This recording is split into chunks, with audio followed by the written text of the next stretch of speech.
Today we are playing with these pens, Tombow ABT Pro, and these are alcohol ink markers, a little bit like Pro markers and other brands which have similar properties. But I'm going to show you why these are my favourite. I'm going to create a fun and interesting sketch, but we're also going to do some swatches, look at the different kind of effects, how well they layer, how well they mix, and just generally put these pens through their paces. And I'll explain why these are my favourite alcohol markers, why these are the pens I do generally go out and use to sketch. Using these markers we can get surprising subtlety and change and mix in colours. And I'm going to show you shortly how to layer, how to get these interesting textures. And here we've got a crushed Coke can sat by a bin. Here we've got another bin with some little bottles lying by the side, and you get these bright and vivid tones as well by using different markers in different places. Here we've got a more simple sketch, a kind of landscape, entirely using the landscape set, and we can suggest a sky, suggest some light coming out. And here more of an urban sketch, a bit more like what we'll be doing today. Again, little bits of variety, bits of space and fun, bright and bold colours. And last but not least, here is Betty and her favourite toy, the squeaky pig. And again, we get this interesting texture. We have ability to create blue shadows, to just make scenes feel rather alive, rather easily. And it's all because these are very flexible and, you know, not simple to use, but they've got a lot of potential. They can of course be used on plein air as well. So here is a sketch from the Bedford Urban Sketching Group, which I went to the other day. And you can see subtle bits of layering, fun ways of creating skies. And these colours make really fun, interesting sketches. And this is exactly what we're going to do.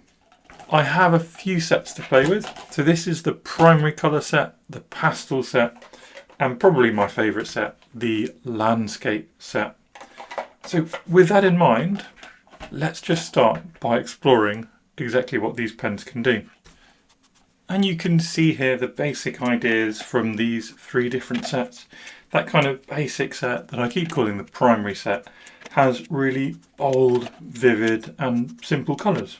Bright reds, pinks, yellows, greens, one blue and a sort of turquoise, and a couple of darker colours. The pastel is far more subtle and I think far more enjoyable for sketching because it allows us to layer up. It allows different interesting tones. Essentially I think it's simpler to sketch with these lighter tones than it is with in your face really bright and bold tones. The most interesting though I think are the landscape tones. Now we're missing a couple of useful things for urban sketching in this set. For example, we don't have something really warm like a nice red. However, the subtlety of those earthy tones, even those blues are quite earthy and interesting. And the range of greens lets us craft scenes involving obviously landscapes, but also bricks and buildings and man-made things and metals far more easily than the other two, but especially far more easily than those really bright basic colours. So for now, to keep things simple, I'm actually going to put away the basic colours and we're going to do the rest of the video with these two sets, the pastel and the landscape. And that's because it's much easier to work from a more refined set of colours than it is to work from a huge extensive array. And we'll just do a little bit more testing with these before we start our sketching. Looking firstly at the primary colour set, or the sort of standard basic set, we can see all of these pens have two ends. And this is the sort of industry standard really, is to have two different ends to the pens. Now one is a brush, and the brush can do big bold marks. It can also do little thin marks. You can even draw if you're rather careful with it. The other end is more certain. It's a chisel. So here we can make these flat marks. Again, we can actually make very thin, fine marks. And you can do things in between, but I find this end best for kind of blocking in when we want a nice certain area of colour. You can also see these colours are pretty vivid, pretty bold. So even the yellow will really stand out in a scene. And this is pretty common. All these kind of alcohol markers do end up being rather bold. There is a difference though. Do you see here in this patch of blue, and if I draw really quickly, do you see how we get some graduation? Now this is something I found with these Tombow pens, which is different compared to Pro markers, for example, who have a chisel and then they have a kind of bullet nib. And with these, there is some variation, but because it doesn't have that brush, you see how it kind of just stays really solid. It doesn't matter how quickly you go, you end up with a nice flat area of colour. Now for illustrators, this is wonderful. You're after big, bold, flat areas of colour. But for sketches, we like variation, variety, change. So this is one of the main reasons I love these colours. So an important aspect when we are sketching is how can we create textures? And the softer the colour, the easier it is to start creating textures.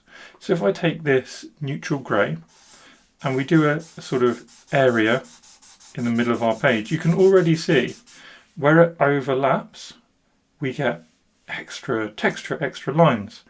Now if I go across like so, this starts to show you how these colours layer as well. Within these brush pens is a remarkable mixing potential actually. So if we take our yellow, we create a nice big block across our page, and then we take, for example, our blue. What we should find is in the middle we get a real sense of green versus this deep blue. We've got this sort of turquoisey green. And if we take a colour which is less overwhelming, that's quite a strong blue, I'll hope that we'll get even more of a sense of green from our mixing. Equally, we've looked at layering before, and simply just layering yellows with other yellows will provide bolder and bolder tones. One aspect of layering that's important to consider is if we take, say, this grey, how many times can we keep layering and keep getting changes? That's important. This takes a few seconds to dry, because otherwise if we try and layer immediately it doesn't change too much. But now that it's dry, we can come back in and you can see there very much getting an increase in tone. And having let that dry for a few seconds, what happens if we go over again? And again, we get a definite further increase. In practice, what I found is 3 to 4 layers of layering is what you can achieve with these pens. But there is also a bit of a cautionary tale here, because on the other side of this, excuse the little drawing, but you'll see that 3rd or 4th layer, even through really high quality paper, is starting to bleed.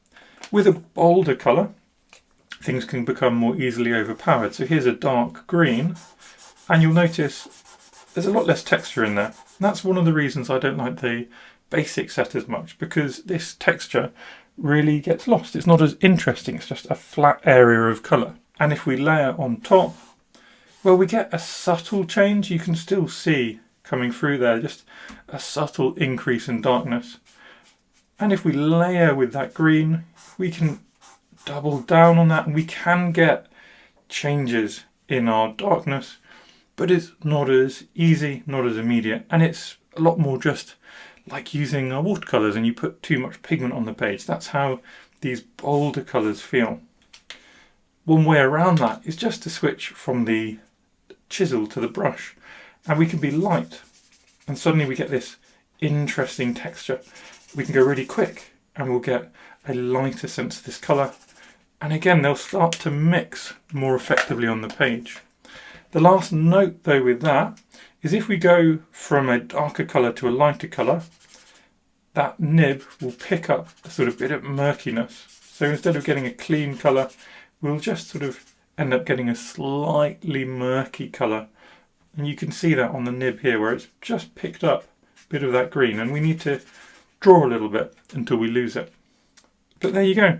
that is my little rundown of why I like these pens so much. And now we're going to jump in and do some sketching and see what they're really made of.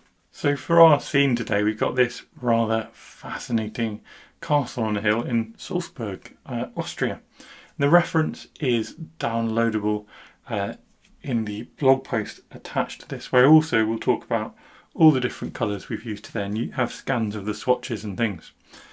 But without further ado, we'll jump in, and I'm keeping my brand loyalty with a Tombow Fude pen. You'll have seen me use this a lot, and I think a bold line from a Fude pen is something really valuable in bringing our bold colours to life as well. And the trick here is to let a lot of the colours do the work, so we can keep our initial lines really simple and just find those shapes which we're going to fill with colour, like this little turret, this kind of blue turquoisey turret. Find this dark little square in the wall, and then come along and we'll find these roof shapes, lots of nice rectangles, and then all these funny little triangular shapes, along with a little chimney as well, before we get to the classic crenellated tower of our castle. Just find the angle of the next shape, and before you know it, we're into the foreground where this little bulbous town intersects the background.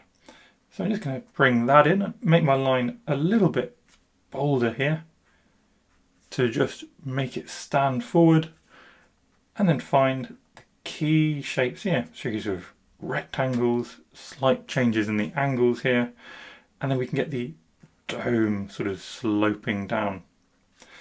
Dome sloping down on this side as well, and little edge that we just find before we actually bump into the next layer of the image, which are these buildings. Try and keep this simple. Simplicity is often far more effective, especially when it comes to using things like these marker pens, where we're going to create lots of interest with the colours and with the textures of the colours. So don't overdo this, just float around the image, have a bit of fun. Especially over here, the interest is kind of in this area, isn't it? So off to this side, we can get a little bit more loose, a little bit more abstract. Let's get the idea of these chimneys in, and maybe just the kind of silhouette of what's happening in front of that without feeling too tied down to specifics. And again, when we add in our colours, we can always make a little bit more of it. Then let's just finish off this back wall, find these different shapes as well, and there we go. A little bit of grassiness, isn't there? Coming along here, we just put those textures in, and before you know it, we're almost there. With our pen, it's always good to add a few of the smaller shapes, a few of those details.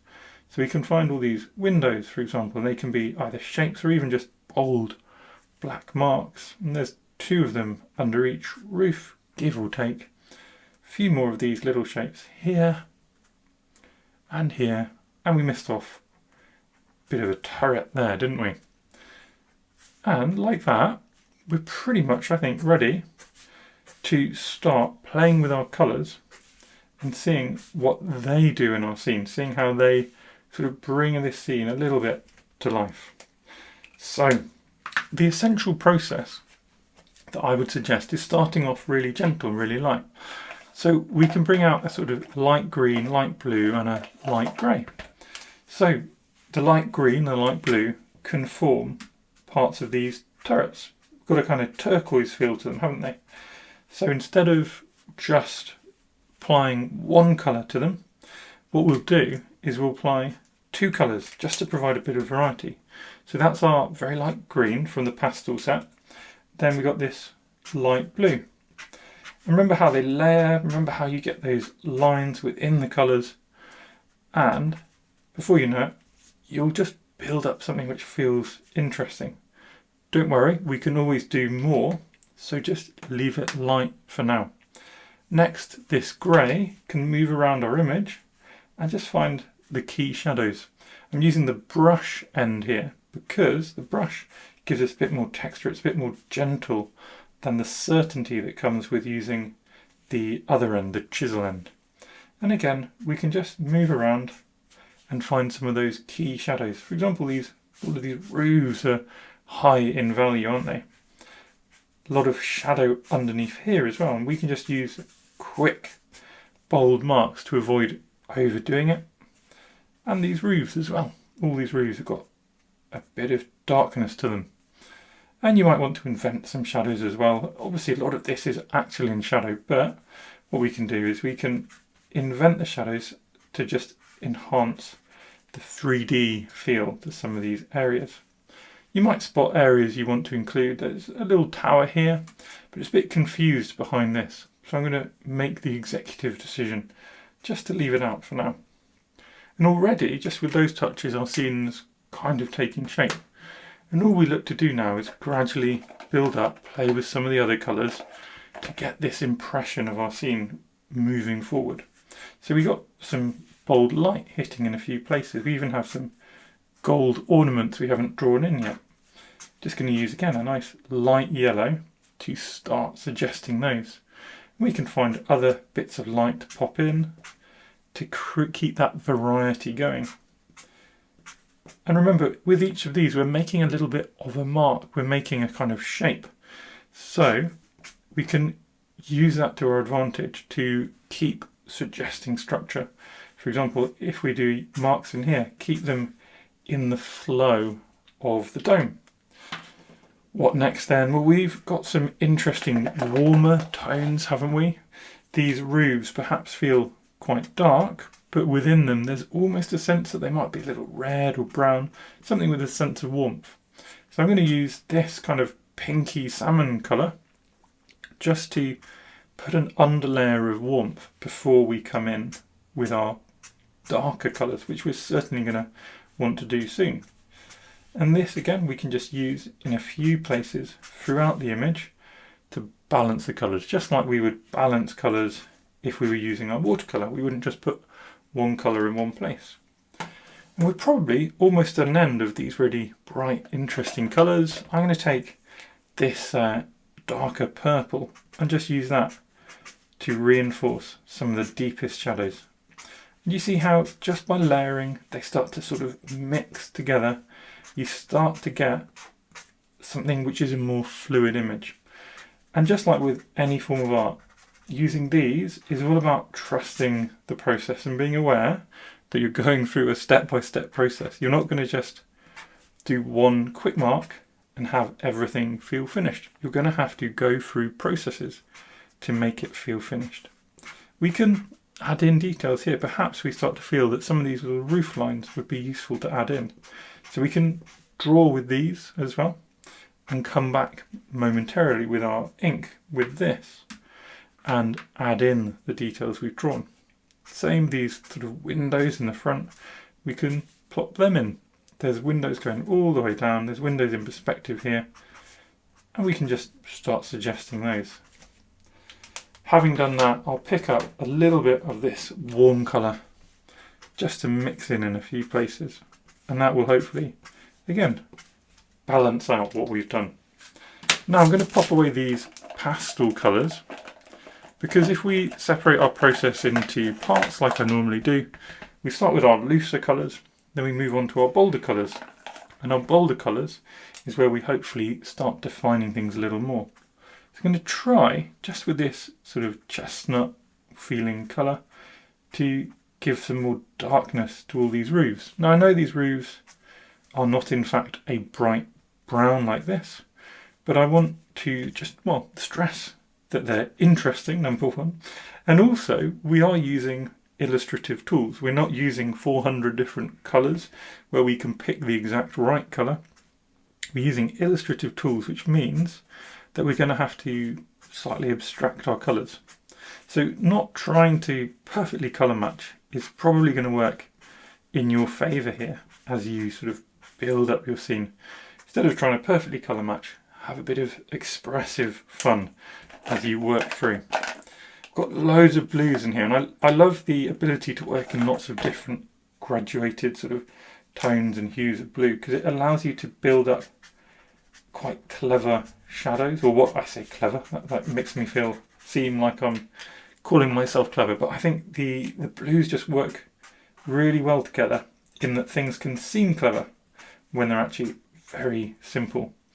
So all these shadows we've got, again, we can make sort of feel interesting without actually having to do too much specific work, without having to overdo things. And all this time just working around our image, layering up little by little, little by little. Couple more things I feel we could add in. So we've got this sort of grassy area, and then we can be more punchy with our yellow as well. So here I'm just going to add in a little bit more of this sort of orangey warm yellow, quite punchy, will stand proud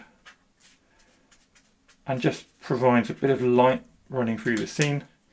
And then I'm going to try this quite brave green because this whole area is quite dark. I'm just going to kind of colour it in. And we can layer it up in places, we can provide little flicks and little marks. And there we go. Just feels a bit more interesting. Now the one thing that we are still definitely missing is a sense of the sky. And there's lots of ways to play with the sky. One of my favourites I showed you in one of my images, which is instead of trying to colour the whole sky in, you can create a kind of lined sky. So you can hatch it. And these bold pens, using the chisel nib or using the kind of tip of the brush nib very carefully, create the sense of colour in the sky. Well, there is colour in the sky, isn't there? But they create the sense of a blocked in the sky, whilst also very much celebrating the media we're using. Equally, you can just use the brush and you can literally colour in the sky.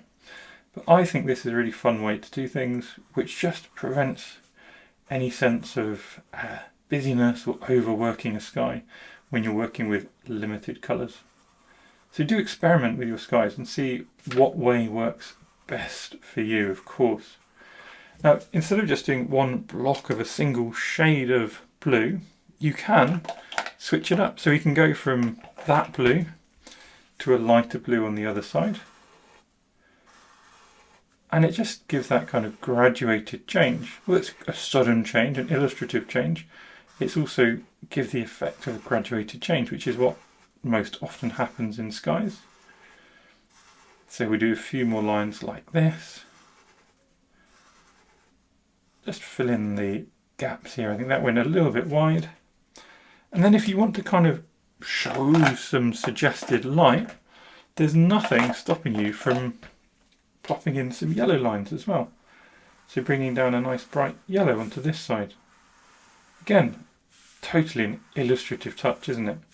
But it's a really fun way of experimenting with a different media to produce an effect that is very sort of selective to this media.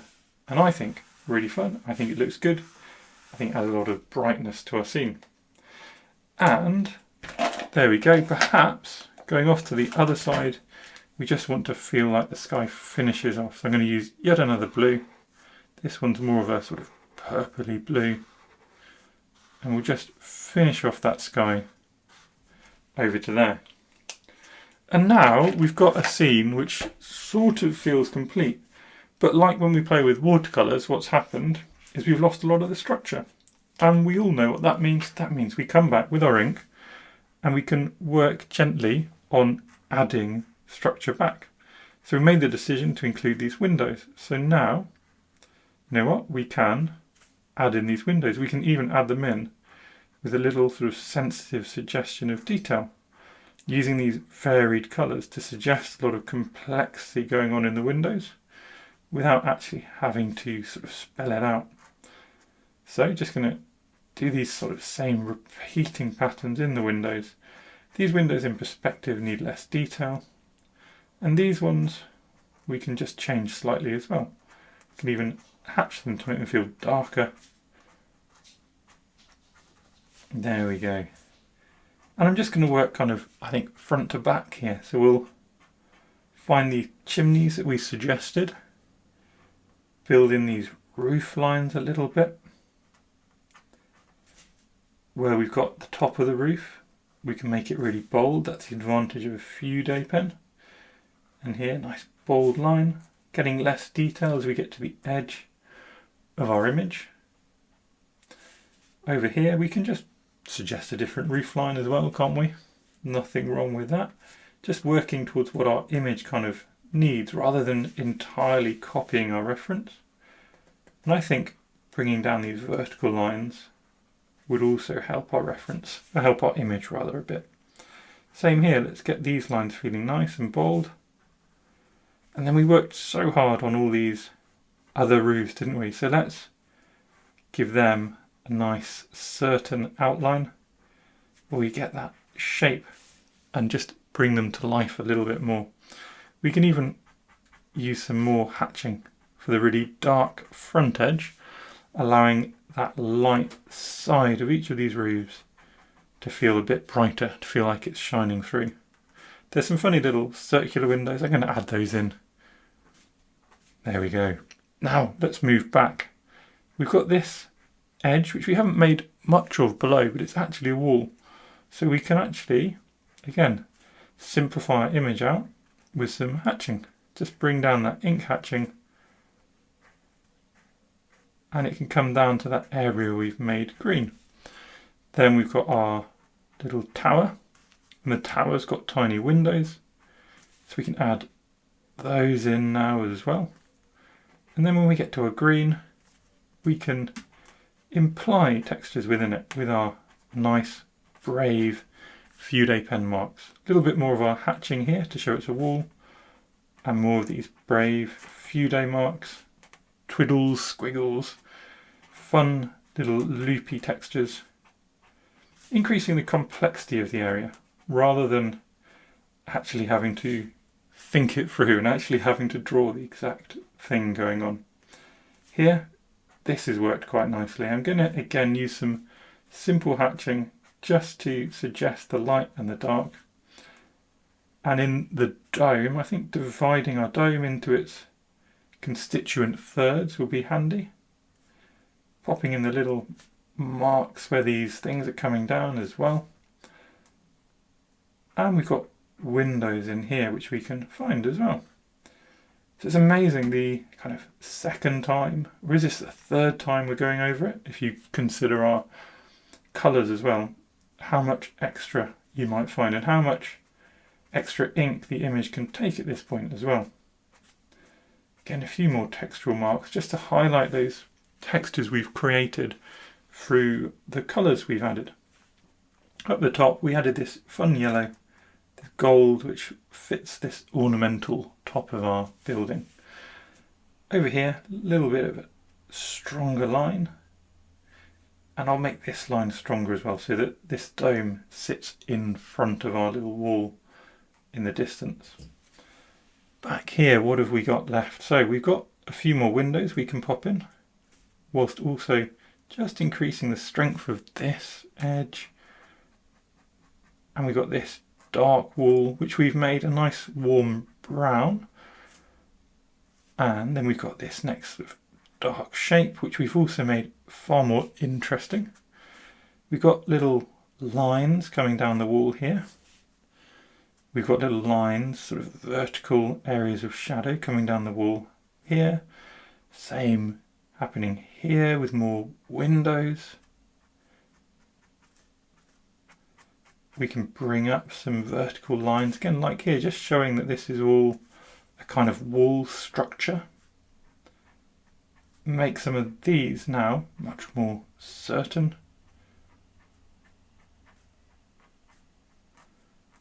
And remember, just don't draw more than you can see. You can invent things, but make sure you know you're inventing them. Here we can really only see funny kind of horizontal marks and triangles. So I'm just wanting to give that effect. I'm not trying to be really clever and draw the exact representation. Certainly not more than I can see. Going up here as well and across. And is there any windows here? Of course there is a couple of windows, and we can add in a few more marks as well. And like that, we're pretty much done. I think whenever you've done your ink, you might always find a few bits you can make more interesting. So for example, this area of wall, we can just come in, and because this brush allows us to provide quite a lot of texture, we can add that interesting texture to the wall.